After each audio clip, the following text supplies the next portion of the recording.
बिस्मिल्लाहिर्रहमानिर्रहीम। नाज़रीन, मैं हूं जावेद बलोच और उम्मीद है आप लोग खरीद होंगे। ये प्रोग्राम जशफीन जमाल करती हैं, लेकिन उनकी छुट्टी के बायस मुझे जिम्मेदारी दी गई है। मेरे सामने ट्रांसपेरेंसी इंटरनेशनल की रिपोर्ट है जो कहती है कि 66% पाकिस्तानियों ने बताया है कि गुज़श्ता 12 माह में किसी सरकारी काम के लिए उन्हें कोई रिश्वत नहीं देनी पड़ी। ये बड़ी अच्छी एक साइन है पाकिस्तान के लिए। और 58% लोगों ने, पाकिस्तानियों ने इस बात पर इतफाक़ किया है कि हुकूमत ने IMF मुआहदे और FATF की ग्रे लिस्ट निकालने के लिए मैशत को मुस्तहकम किया है और बात आगे बढ़ रही है, मैशत बेहतर हो रही है। एक और बड़ी अहम बात इस रिपोर्ट में कही कि ये 43% लोगों ने ये शिकवा किया है कि उनकी क़ुव्वत ख़रीद में कमी आ गई है और 57% लोगों ने कहा है कि क़ुव्वत ख़रीद में कमी है। और 72% लोगों ने KPK के लोग ऐसे हैं जिनकी क़ुव्वत ख़रीद में कमी है। इससे बात करेंगे और फिर हम बात करने जा रहे हैं कि आज तहरीक इंसाफ के बानी चेयरमैन से मुलाकातों का दिन था। आज भी वही हुआ, जत्थे आए वहाँ पे डाला जेल के बाहर, पुलिस की सख्त सिक्योरिटी थी, मुलाकात नहीं हो सकी और फिर उन्हें वापस जाना पड़ा, उनकी बहनों को भी और बैरिस्टर गौर को भी और दीगर लोगों को भी। इस पर बात होगी। और आज पंजाब असम्बली में बड़ी अहम करारदाद एक पेश की गई है जिसमें यह कहा गया है कि जो सियासी जमात पाक फौज के खिलाफ, इदारों के खिलाफ जो है वो तकसीम की कोशिश करे, साजिश करे, उस पे, उसके लीडर पे जो है पाबंदी लगाई जाए। मतलब कि तहरीक इंसाफ और उनके लीडर पर पाबंदी आयद करने के हवाले से ये करारदाद बड़ी अहम है। बड़ा एक अहम डेवलपमेंट हुई है, इस पर बात करेंगे। और गवर्नर राज की जो खबरें चल रही है नाजरीन, ये भी बड़ा अहम इशू है कि क्या गवर्नर राज जो है वो 28वीं तरमीम के पास होने के बाद लगाया जाएगा, क्योंकि जारी बात है एक जो आईनी शिक है वो कंसर्न असम्बली जो है पास करती है, उसके बाद गवर्नर राज लगता है। लेकिन शायद वफाक जो है वो खुद गवर्नर राज की तरफ जाए, लेकिन आइन में तरमीम करनी पड़ेगी। 28वीं तरमीम की गूंज है, इस पर भी हम बात करने जा रहे हैं। आज तहरीक इंसाफ के बानी चेयरमैन का मेडिकल बोर्ड भी हुआ है, वो भी एक बड़ी अहम डेवलपमेंट होगी। उनके जहनी मरीज़ के हवाले से भी जो है वो चीज़ें चल रही हैं, उस पर भी बात होगी। हमें आज ज्वाइन किया है उसमें नून से डॉक्टर जुल्फ़िकार अली भट्टी साहब ने। भट्टी साहब, बहुत शुक्रिया वक्त देने का। फिर दोस्त में नकवी साहब ने ज्वाइन किया है तहरीक इंसाफ से, और नाज़र कबूल साहब पीपल पार्टी से, आप सिंध हुकूमत के तर्जुमान भी हैं। आप सबका शुक्रिया। भट्टी साहब, बड़ी अहम करारदाद जो है वो पेश हुई है आज पंजाब असम्बली में, जिसमें ये कहा गया है कि किसी भी सियासी जमात, चाहे वो कोई तहरीक इंसाफ हो, जो कोई भी सियासी जमात हो, उस पर, उसके लीडर पर पाबंदी आयद की जाए जो फौज के खिलाफ जो है नाजेबा अल्फाज इस्तेमाल करे या उसके खिलाफ जाए। देखें जावेद साहब, ये तो पहले भी आप पाकिस्तान के ये सिर्फ पंजाब असम्बली ने करारदाद पास नहीं की। आप देखें पाकिस्तान का, आप आइन उठा के देखें, पाकिस्तान के आइन में ये दर्ज है और आपके जो आपका इलेक्शन एक्ट है इसमें दर्ज है। आपके जो इलेक्शन के कवानीन हैं और जो कॉन्स्टिट्यूशन है वो इसकी डिमांड करता है कि जो भी जमात या जो है वो आर्मड फोर्सेस के बारे में एक इंतशार या उस डैमेज करेगी, उस पर पाबंदी लगनी चाहिए। लिहाजा ये कोई मेरे ख्याल में, देखें, या तो आपकी फौज ने डिलीवर नहीं किया या आपकी फौज ने इंडिया को शिकस्त नहीं दी और पूरी दुनिया में आपका नाम बनाया। अब देखें, अब आपने मुल्क को चलने भी तो देना है ना, मुल्क है तो हमें है। ये तो MNA MPA prime minister chief minister और सूबे में हुकूमतें, ये सारा माहौल तो तभी बनेगा जब मुल्क होगा। मुल्क नहीं है तो उसके बाद तो आपका कोई फिर यानी आपने बनना कहाँ पे है। आप देखें ना, कितने मुस्लिम कंट्रीज हैं पूरी दुनिया में जहाँ पे आपके इतना डिफेंस कमज़ोर है कि वो सारे के सारे एक मुसीबत में पड़े हुए हैं और लोग अपना दिफा भी नहीं कर पा रहे। और अल्लाह ताला का करोड़ करोड़ शुक्र है कि हम एटॉमिक पावर हैं और पाकिस्तान की जो फोर्सेस हैं वो इतनी कैपेबल हैं कि उन्होंने इसमें अपना लोया मनवाया और आज दुनिया आपके पीछे पीछे, आपके जो डिफेंस टेक्निक्स हैं आपकी, उसको गेन करने के लिए आपकी एक इज्जत है, आपका पासपोर्ट बेहतर हुआ और इंशाल्लाह ताला पाकिस्तान जो है वो तरक्की करेगा। ठीक है, मैं आपको वापस आता हूँ। नाज़र कबूल साहब, आपको मैं शामिल करता हूँ। सर, यही करारदाद लेके कि फौज में तकसीम की जो कोशिश हो रही है या की जा रही है, और तहरीक इंसाफ के बानी चेयरमैन साहब की ट्वीट्स जो है वो मुसलसल मुलाकात होती है और मुलाकात के फौरी बाद जो है वो एक लंबी चौड़ी ट्वीट, एक लंबा चौड़ा जो है वो चीज़ें सामने आती हैं। और आज पंजाब असम्बली ने करारदाद भी पास कर लिया है कि ऐसी जमात पर या ऐसे लीडर पर पाबंदी लगाई जाए? देखिए, जाहिर सी बात है, कोई नई चीज़ नहीं है। 2022 से जब इनको एक जमहूरी अमल के ज़रिए हटाया गया था प्राइम मिनिस्टरशिप से, कम्प्लीटली डेमोक्रेटिक और पार्लियामानी प्रोसेस, तो उनको वो बात हज़म नहीं हुई और तब से उन्होंने ठान लिया था कि मुल्क के इदारों को आपस में तकसीम करने की कोशिश करेंगे, मुल्क को कमज़ोर करने की कोशिश करेंगे। मतलब प्राइम मिनिस्टर की कुर्सी पे अगर ये खुद नहीं बैठे हैं तो अल्लाह ना करे मुल्क ही ना रहे इनकी नज़रों में। तो ये उसी कड़ी का एक सिलसिला है। और इनका जो ट्विटर अकाउंट है वो भी अभी इजीली कोई भी आप भी देख सकते हैं, वो मुल्क के बाहर से ऑपरेट हो रहा है। ये पैगाम पहुंचवाते हैं अपने जो भी लोग उनसे मिलने आते हैं उनके थ्रू, और फिर बाहर से ये ट्वीट करवाते हैं। कोशिश इनकी शुरू से यही है कि किसी न किसी तरह पाकिस्तान में एनआरकी फैलाए, पाकिस्तान की अफवाज को, लॉ इन्फोर्समेंट एजेंसीज को कमज़ोर करे, ताकि मुल्क के अंदर ऐसा माहौल बने कि मुल्क चल ही ना सके। बट इनको इनके जो साजिश है उनको हम कामयाब नहीं होने देंगे। अभी अल्हम्दुलिल्लाह पाकिस्तान जो है वो तरक्की की तरफ बढ़ रहा है। मैं नहीं कह रहा हूँ कि इस वक्त बहुत ज़्यादा कोई खुशहाली फैल गई है मुल्क के अंदर और बहुत कोई सिचुएशन परफेक्ट है, मगर अल्हम्दुलिल्लाह 2022 के मुकाबले में बहुत स्टेबल है। जिसका जो सबूत है वो हमारे जो बैरूनी ताल्लुकात हैं, अभी भी इंडोनेशिया के प्रेसिडेंट आए हैं ऑफिशियल दौरे पे। पिछले चंद सालों में बहुत दीगर ममालिक के हेड्स ऑफ स्टेट्स आए हैं। सऊदी अरेबिया ने हमारे साथ डिफेंस पैक्ट साइन किया है। डोनाल्ड ट्रंप हमारे फील्ड मार्शल साहब को लंच पे बुला रहे हैं। दीगर इंटरनेशनल फोरम्स पे और स्टेजेस पे हमें एंगेज किया जा रहा है और हमारी राय का एहतराम किया जा रहा है। तो ये सारी चीज़ें पॉजिटिव साइंस हैं जो इनको हजम नहीं हो रही। इनकी कोशिश पूरी ये थी कि आवाम को ये दिखाना था कि इनके बगैर मुल्क चल नहीं सकता या चलने नहीं देंगे, मगर इनकी ये साजिश नाकाम हो चुकी है। और इंशाल्लाह अभी इनको जेल की सलाखों के पीछे से ही पाकिस्तान की तरक्की देखनी होगी और अगला इलेक्शन भी ये जेल की सलाखों के पीछे से ही विटनेस करेंगे। और इनको चाहिए कि जो एग्जाम्पल्स देते थे नेल्सन मंडेला के और दूसरे वेस्टर्न लीडर्स के, तो उनसे सीखें। वो भी खामोशी से जेल में अपनी उन्होंने सजा काटी है। और अगर इनको इतना ही यकीन है कि ये इस वक्त भी पाकिस्तान के मकबूल तरीन लीडर है, तो फिर 90 साल की उम्र में आ जाए जेल से बाहर, जिस तरह महातिर मोहम्मद प्राइम मिनिस्टर बने थे 90 साल की उम्र में। तो इनको किसी ने नहीं रोका होगा उस टाइम पे। अगर उस वक्त कानून इजाज़त देगी तब ये इलेक्शन लड़के अपना शौक पूरा कर लें और देख लें। उस वक्त पाकिस्तान की जो आवाम है वो फिर इनकी झूठी बयानिया को रिजेक्ट कर चुकी होगी और तरक्की और तहम्मुल के जो पॉलिटिकल पार्टीज है उनको ही इंशाल्लाह सपोर्ट करेगी और वोट करेगी। ठीक है, आप कह रहे हैं कि अगला इलेक्शन भी जो है वो तहरीक इंसाफ के बानी चेयरमैन शायद जेल में ही देखेंगे और विटनेस करेंगे। ब्रेक लिए कहा जा रहा है, मिलते हैं ब्रेक के बाद। वेलकम बैक नाज़रीन। भट्टी साहब, मुलाकातों का आज फिर दिन था। आज फिर हमने देखा कि डेरा जेल के बाहर वही मजमा और तहरीक इंसाफ के बानी चेयरमैन की बहनें भी आईं, बैरिस्टर गौर भी आए, सुमान राजा भी आए, बाकी लोग भी आए। मुलाकात नहीं हो सकी। लास्ट मुलाकात हुई थी 1 माह बाद और उस मुलाकात की फौरी बाद जो है जो ट्वीट आई वो भी आपके सामने है और जो उसमें लिखा गया वो भी आपके सामने है। तो ये कब तक चलेगा, मुलाकातों में आना और फिर उसके बाद ट्वीट्स और फिर ये सारी चीज़ें जो है वो बयानियाँ अंदर से?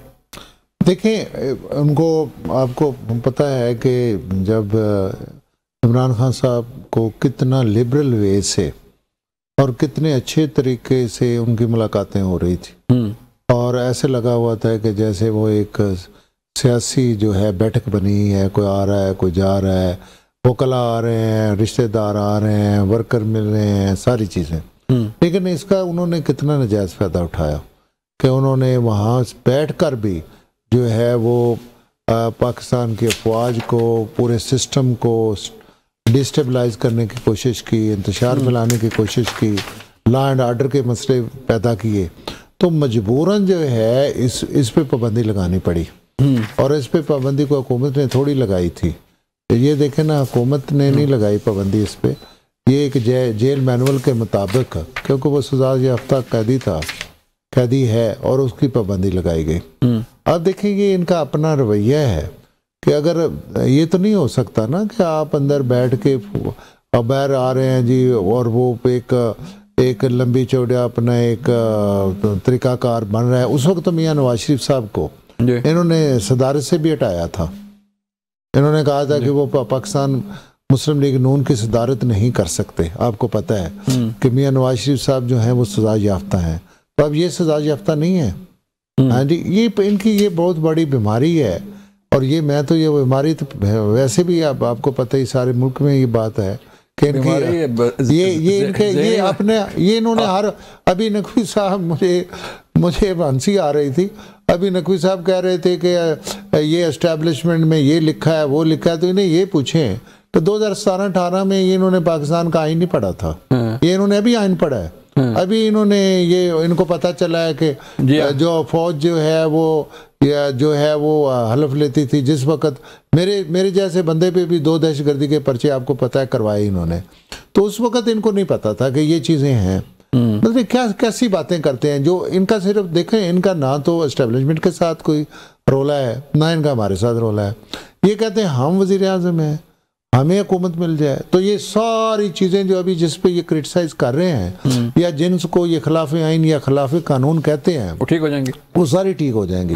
और अगर इनको ना हुकूमत दो तो ये सारे गलत हो जाएंगे। तो गबूर साहब कह रहे हैं कि इनका अगले 10 साल भी जो है वो देखिए ये इनके अपने मुझे अच्छा नहीं लगता ये लफ्ज़ बोलते हुए, ये इनके अपने करतूत हैं, ये हमारी तरफ से थोड़ा है। आप देखें ना, जब 9 वही जैसे वाक़यात करेंगे, जब अब GHQ पे हमले करेंगे, अब जब शहीदों के जो है वो मुजस्मे वो उनको आप तौहीन करेंगे, पैरों से ठुडे मारेंगे और क्या क्या आपने काम नहीं किया। कभी दुनिया की तारीख में, कभी पाकिस्तान की तारीख में इस किस्म के वाक़यात हुए हैं।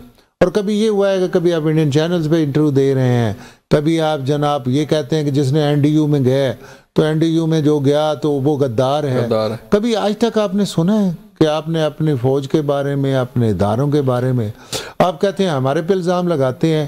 भाई देखें, वो वहाँ पे एक नाम लिया जाता था, ये ऐसी बातें नहीं होती थी कि मैं हम खुद इसके सफर रहे हैं। लेकिन ऐसी बातें यकीन जाने हमें कभी पार्टी ने ये नहीं कहा था कि आप इस किस्म की जुबान इस्तेमाल करें या आप इस किस्म का सिस्टम लेके आए। तो मेरी तो ये गुजारिश है इनसे खुदारा कि पहले अपने रवैये ठीक करें, अपने सिस्टम को ठीक करें। आप जमहूरियत और डेमोक्रेटिक पार्टी के तौर पे काम करें, आप एक तशद्दुद पसंद आपको देखें ना वहाँ पे इनको अगर किसी जगह पे अब तक देखें जब भी कोई आता था गैर मुल्की सरबराह तो ये यहाँ पे डी चौक में इकट्ठे हो जाते थे। यहाँ इस्लामाबाद का इन्होंने हशर नशर कर दिया था।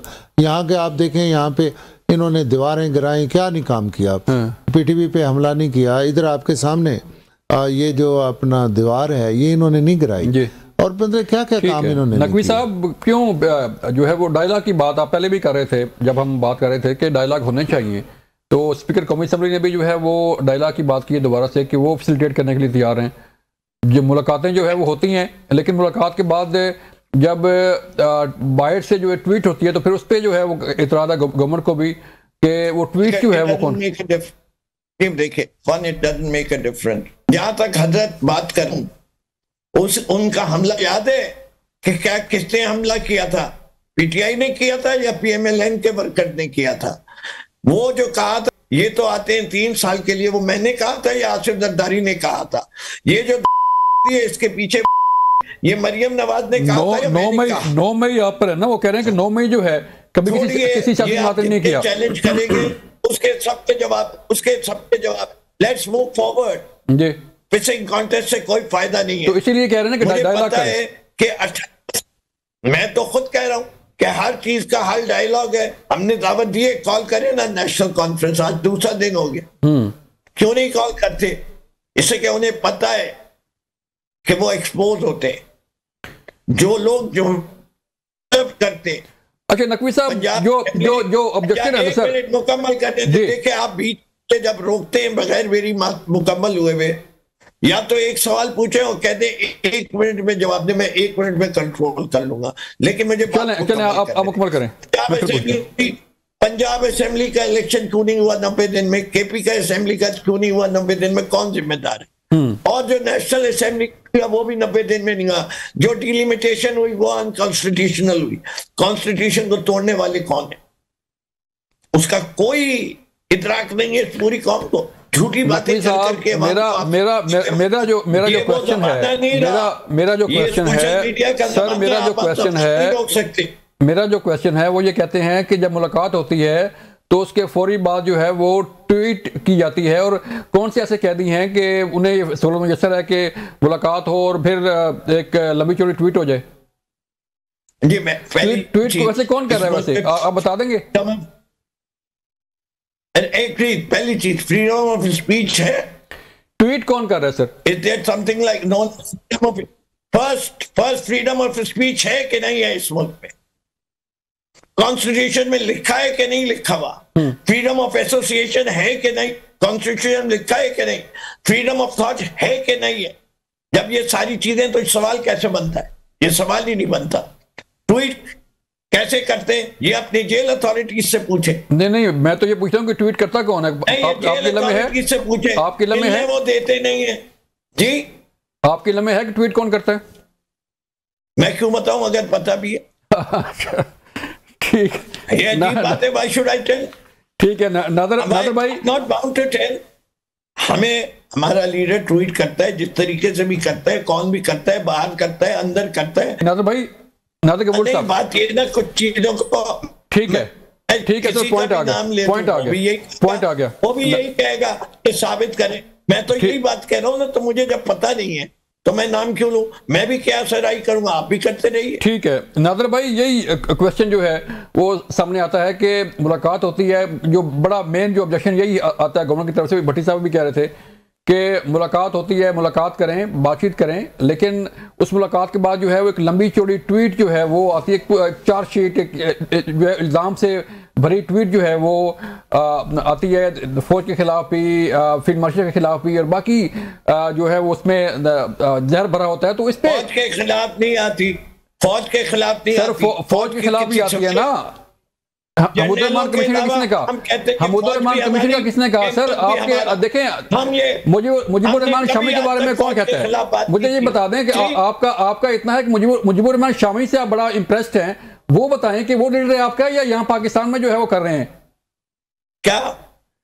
मुजीबुर्रहमान शामी साहब से बड़े मुतासर हैं आपके लीडर मोहतरम। वो फरमाते हैं कि उन्हें जो है वो टो किया जाए, जो गद्दार वतन था, जिसकी बेटी जो है उस पाकिस्तान के खिलाफ इस्तेमाल होती रही और पाकिस्तान के खिलाफ करती रही, उस पर आप क्या कहेंगे? फिर मुझे समझ में नहीं आया। आप मुजीबुर्रहमान बांग्लादेश किसकी तरफ इशारा कर रहे हैं? मुजीबुर्रहमान की बात कर रहा हूँ सर, मुजीबुर्रहमान की बात कर रहा हूँ मैं। लेकिन मुजीबुर्रहमान और गद्दार वतन किसको? आप बेनजीर को कह रहे? मुजीबुर्रहमान की बात कर रहा हूँ। नादर कपूर साहब, फातिमा जिन्ना भी सिक्योरिटी रजिस्ट्री दिखाओ। नादर कपूर साहब चलें, नकवी साहब पॉइंट आपका आ गया। नादर कपूर साहब, यही क्वेश्चन मैं पहले क्वेश्चन में आप कर चुका हूँ कि इस ट्वीट का क्या करेंगे? इस मुलाकातें तो जो है वो हर कैदी का हक है, ठीक है मुलाकातें करें, लेकिन इल्जाम ना लगाएं।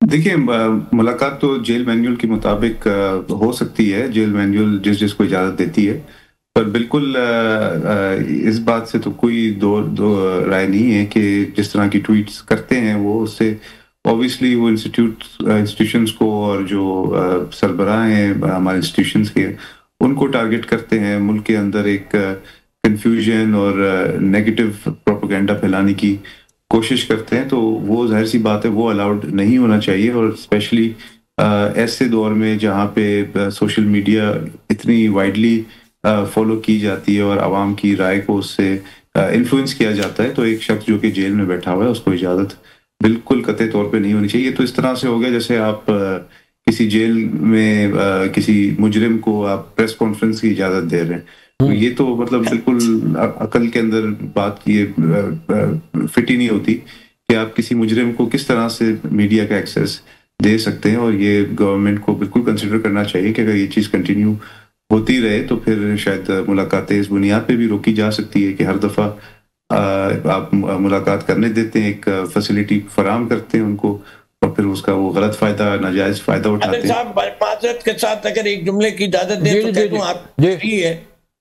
बात ये है कि पहले मान लीजिए कि ये जेल अथॉरिटीज की बहुत बड़ी फेलियर है कि इंटरनेशनल मैगजीन्स को इंटरव्यू छप जाते पूरी डिटेल के इमरान खान के, जबकि ना कागज उनके पास है, ना कलम उनके पास है। यही तो बयानिया है सर। इसी बयानी पे तो जो है वो सारी लड़ाई है कि बंदा अंदर बैठा हुआ है, उसके कलम छप रहे हैं, बंदा अंदर बैठा हुआ है, उसकी ट्वीट हो रही है, बंदा अंदर बैठा हुआ है, उसके इंटरव्यूज हो रहे हैं सर। यही तो मैं आपसे मुलाकातें हरकारे आपके, मुलाकातें सहूलतकार आपके सर के जो मिलते हैं जाके, उसकी बातें बाहर कैसे आती हैं? वही ना, जो मिलते हैं वही आज करते हैं ना, जो मिलते हैं मुलाकात करके मैसेज कन्वे करते हैं, फिर वो सारे छपते हैं। जाने दीजिए, मुलाकात के जरिए अगर होता तो इतनी परेशानी। चले, मैं भट्टी साहब से भी पूछूंगा इस पे, ठीक है, उसका जवाब नहीं होता, इसलिए लोग चराग पा होते हैं। ठीक है, ब्रेक के लिए कहा जा रहा है, जब ब्रेक से वापस आएंगे तो मजीद बात होगी कि गवर्नर राज की जो है वो गूंज आ रही है। मिलते हैं ब्रेक के बाद। वेलकम बैक नाज़रीन। भट्टी साहब, नकवी साहब जो है वो परेशान है कि जो है वो इंटरव्यू कैसे छप जाते हैं। परेशान नहीं हूं, आप मेरे आप गलत अल्फाज नहीं मेरे लिए इस्तेमाल करें। चलिए नकवी साहब, मैं आपका मौक़िफ़ कह रहा हूं, मैं आपका मौक़िफ़ उनका ये है, मौक़िफ़ उनका ये है। नकवी साहब, आप 2 मिनट आप देने आराम करें ना, आप हमें बात करने थे। मैं क्वेश्चन उनसे कह रहा हूँ, मुझे वो ये कह रहे हैं कि ये आपका फेलियर है कि कैसे ट्वीट हो जाती है, ये आपका फेलियर है कि कैसे इंटरव्यू हो जाते हैं, ये आपका फेलियर है कि कैसे जो है वो कलम लिखे जाते हैं। देखें, मैं हमारा तो ये भी फेलियर है कि देखें, इमरान खान, उनकी जो बहन है वो मुलाकात पे गई और उन्होंने ये कहा कि वो सेहतमंद है, तो इन्होंने तो उनको खुदा न खास्ता हमारे ज़ुबान में यानी वो जेब नहीं देती, उनको भी इन्होंने अपनी पार्टी ने उनको दफना भी दिया और फिर उसको जनाब मार भी दिया और फिर किसी ने उसको जेल से भी बाहर निकाल के किसी और जगह पे मुंतकिल भी करा दिया। ये पता क्या है, ये अब अपने जो सोशल मीडिया का इन्होंने गलत इस्तेमाल किया है ना पीटीआई के, अब इनके अपने बस में भी नहीं है। अब ये जो जितने मैं आपको बताऊं, शुरू से ही हम तो कहते थे, मैंने तो इस दफ़ा कितनी दफ़ा प्रोग्राम में कहा कि आप या तो ये माने कि ये इमरान खान के ट्वीट नहीं है, या ये इमरान खान की अंदर का बयान नहीं है जैसा कि अब नकवी साहब कह रहे हैं, तो या इनको माने या ना माने। अब ये अभी इस चीज़ पे भी फैसला नहीं कर सके कि ये बयान जो है, जैसे कि नकवी साहब ने कहा, मैं क्यों बताऊं, मेरे पास इतने सीनियर बंदे हैं और इस पे को भी इनको बात बताते हुए ये मतलब है ये रिलेक्टेंट है कि ये ट्वीट कहाँ से आते हैं। देखिए, ये ट्वीट का सोर्स बताएं ना, ये देखिए, या तो कहेंगे ये इमरान खान साहब भी ट्वीट भेजते हैं, तो फिर तो हम उसका भी बताएं कि वहाँ पे जो इनके मजमून छपते हैं वो कौन छपाता है जी। हाँ जी। और देखें, यहाँ पे मसला ये है कि कोई चीज़ भी जो है जो ये बात करते हैं उस पर अमल नहीं करते। इनका कहने का अंदाज और है, अमल करने का अंदाज और इसी वजह से आहिस्ता आहिस्ता मैं आपको बताऊं, ये अभी हालिया इलेक्शन हुए हैं ना, ये तो कहेंगे जी कि हमने धांधली की है, और मुझे ये तहाई अफसोस होता है कि अभी इलेक्शन हुए और अपना जावेद भाई इन्होंने उसमें हिस्सा ही नहीं लिया, बाइकाट किया है जी। और दूसरे दिन ये असेंबली में आए और ये जनाब वहाँ पे ना बाइकाट कर रहे थे कि जी धांधली हो गई है। भाई बाबा, आपने तो एप्लीकेशन ही नहीं दी, आपने इलेक्शन ही नहीं लड़ा, तो आपको कैसे पता भाई धांधली भी हो गई है। मेरी आप बात सुने, या तो आप कंटेस्टर ही नहीं है, आप कंपटीटर ही नहीं है, तो आप इल्जाम लगा रहे हैं। इनको ये कहें ना कि इस वक्त जनाब रात के जो है ना 7 बजे हैं, ये कहेंगे नहीं जी सुबह के 7 है, हम जो मर्जी जोर लगा लें। इन्होंने नहीं इस बात को मानना। जब देखे ना प्राइम मिनिस्टर बने, मियाँ शहबाज शरीफ साहब जो थे वो लीडर ऑफ द अपोजिशन थे, तो उन्होंने फ्लोर पे ये कहा कि हम भाई आप हुकूमत वाले, यानी आप प्राइम मिनिस्टर हैं, मैं लीडर ऑफ द अपोजिशन है, हमें मिसाके जमहूरियत या मिसाके जो है ये जो मैशत, ये इस पे हम काम करते हैं। तो उन्होंने कहा ना, हम तो आपको से हाथ ही नहीं मिलाते। जब शहबाज शरीफ साहब बने प्राइम मिनिस्टर, तो उन्होंने फिर इनको लीडर ऑफ द अपोजिशन के तौर पे दावत दी, तो फिर भी इन्होंने कहा नहीं, हमने कोऑपरेट नहीं करना। अब मैं कहता इनका लीडर ऑफ द अपोजिशन ये जो अभी नायल हुए हैं, क्या नाम है उनका, उमर अयूब साहब। हाँ, उमर अयूब साहब। मैं उस दिन जो अपना असेंबली में बैठा था, खुदा कैसे मुझे इतनी शर्म आई, वो बंदा खड़ा होकर कह रहा है कि हमारे पास तो देखे ना इंटरनेशनल मीडिया है, आपने वो कह रहा था कि हमारी फौज के पास तो गोलों के पैसे भी नहीं है, तो हम ये जंग लड़ेंगे कैसे जी? तो हमने अल्लाह के फजल से उन्हीं गोलों से जंग लड़ी ना। तो मैं ये कहता हूँ कि खुदारा क्यों इसके पीछे हाँ देखें, गवर्नर राज, देखो गवर्नर राज का हमारा तो बिल्कुल, अगर ये कहते हैं ना जैसे तलाक जो है जी वो दी जा सकती है, लेकिन वो कोई अच्छा पसंदीदा काम नहीं है।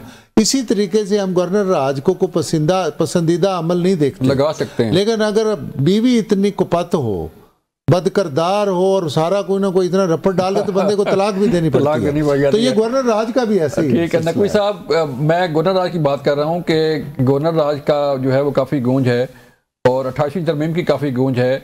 क्या तहरीक इंसाफ के पास ऑप्शन फिर क्या होगी कि अगर ये ऑप्शन इस्तेमाल करती है गवर्नमेंट? तो जब किसी के घर के बच्चे जवान हो जाए और बाप जो है बीवी को नाजायज तलाक दे दे तो बच्चे बाप को घर से निकाल देते हैं। ये भी मिसाल समझने की है और दुनिया की तारीख यही बताती है। मिसाल तो दे दी उन्होंने। ये जरूरी नहीं है कि उसको एक हक दिया हो और वो जब इस्तेमाल करे वो हमेशा सही हो। इसका फैसला करने वाले कि गवर्नर सही लग रहा है या नहीं लग रहा वो पाकिस्तान के अवाम है। हनूरे वाला असेंबली में तो बैठे हैं लेकिन उन्हें ये नहीं पता कि उमर अयूब की बेगम साहिबा ने इलेक्शन लड़ा था और जब उन्होंने इलेक्शन लड़ा था तो उनके पास पूरे फॉर्म 45 साइंड है जो कि जमा कर दिए गए और आरओ के दफ्तर के अंदर से जो उनके चीफ पोलिंग एजेंट और खुद उनको जाने नहीं दिया। ये कौन से इलेक्शन कमीशन के कानून में ऐसा होता है? मैं असेंबली में बैठा हूं, मैं आपका जवाब देना चाहूंगा। मेरी आप बात सुन लें। ये पंजाब में होता तो आपकी बात मानते। आप मुझे ये बताएं केपीके में गवर्नर का अपना वजीर आला कौन है, हुकूमत किसकी है? पीटीआई की है ना।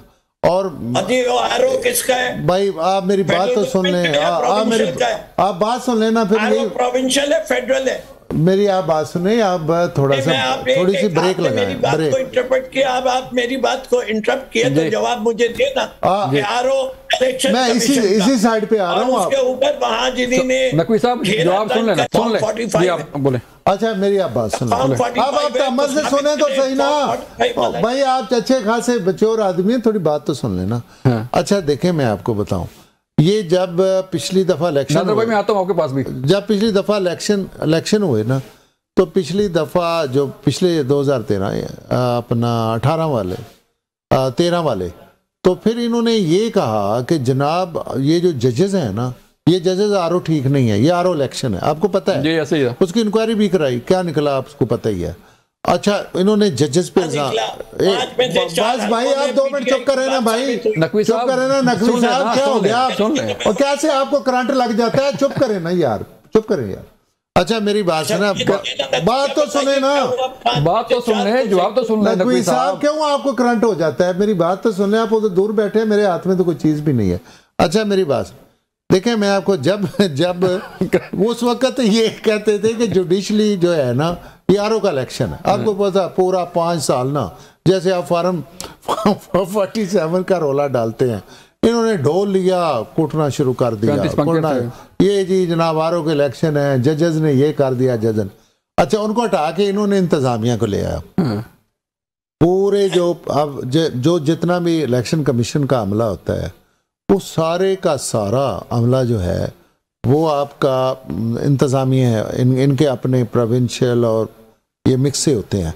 अब अगर ये कहते हैं कि देखे सारे ही प्रोविंशियल हों और फेडरल एक भी ना हो, मुझे आप ये बताएं फेडरल कितने लोग होंगे वहां पे? फेडरल एम्प्लॉय कितने होंगे उस सिस्टम में? आपके भाई आपके लोगों ने कंडक्ट कराया, इंतजामिया ने कराया। और उनमें मेरे दावे के मुताबिक, मुझे देखे ना एग्जैक्ट फिगर नहीं, अबव 90% प्रोविंशियल एम्प्लॉयज थे जिन्होंने इलेक्शन कंडक्ट कराया। फिर आप इलेक्शन हार गए। जो आप इलेक्शन हार जाते हैं, फिर एक अगली बात सुने, एक तरफ तो आप ऐलान कर रहे हैं कि जी हमने इलेक्शन का बाइकआउट कर दिया, एक तरफ आप ये ऐलान कर रहे हैं, और दूसरी तरफ नहीं किया इन्होंने कहा जी हमने इलेक्शन ही नहीं लड़ने। और दूसरी तरफ आप जनाब उस सीट का जहां पे आपको थोड़ा सा चांस लगता था ना, एक लाहौर वाली सीट और एक ये वाली हरिपुर वाले, इस पे आपने इलेक्शन लड़ा, बाकी भी आपको पता था कि हमने जीतना ही नहीं है, आपने वो इलेक्शन नहीं लड़े। मतलब ये इनका क्या म्यार है कि जब इलेक्शन हार रहे होते हैं तो धांधली का इल्जाम, जब जीत रहे हैं तो कहते हैं अवामी मकबूलियत। गबूर साहब अब इस सारी आप बहस को समेटते हैं कि फिर हल क्या है इसका?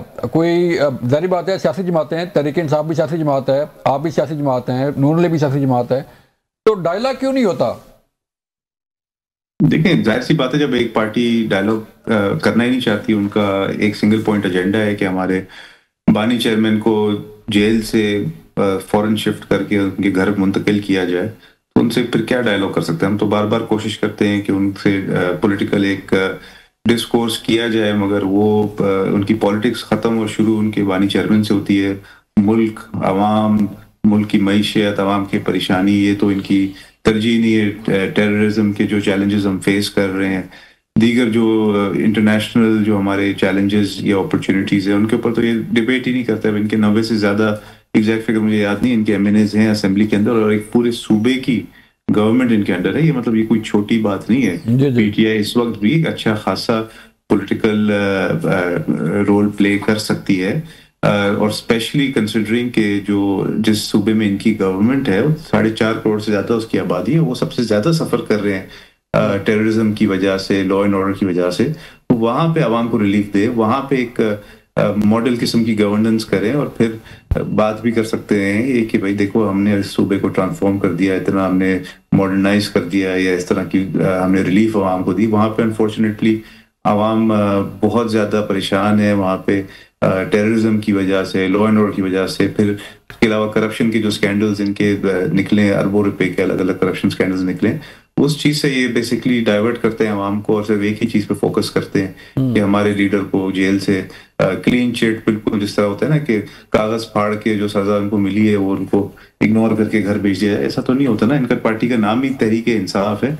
इंसाफ का एक कौन सा तकाजा है कि एक सजा याफ्ता मुजरिम जिसको एक सजा सुना दी गई है और उसका एक टर्म भी डिफाइन कर दिया गया, उसको किस तरह छूट दी जा सकती है? बड़ापन तो यही होगा, और पॉलिटिकल लीडर होने का यही सबूत होगा कि दुनिया के जो बड़े बड़े पॉलिटिकल लीडर्स हैं उनकी तरह बहादुरी से सामना करें, अपना टर्म जो है पूरा सर्व करें, और उसके बाद फिर वापस पॉलिटिकल अरीना में एंटर हो।